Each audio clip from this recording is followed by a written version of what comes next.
proposition as a verb is a proposition. Proposition is probably we hear most pervasively, sociologically, where you hear the term, he propositioned her. Yeah, it's like a suggestion. But it's proposition used as a verb, because proposition as a verb is a proposition. But proposition as a noun is a statement or an assertion that expresses a judgment or opinion. A premise as a noun is a previous statement or proposition in which another is inferred. But why is a premise and proposition used interchangeably as a noun? Right? This is a defect. Misconception, misperception, misapprehension, misconstrued. Lexicographers are wrong 4 times.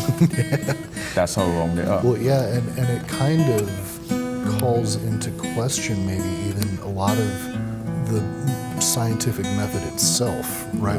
When you're using these words to support your statements, your theses, your conclusions, and then you look back at the definitions of these words that you've used, you find that there's sometimes not a lot of substance to them. It's confusing. I mean, look at the hypothesis. A hypothesis is basically a supposition or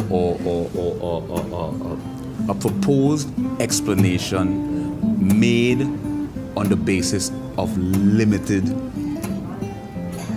evidence, pending further investigation. Right? And then you say an axiom is a statement or proposition regarded as a self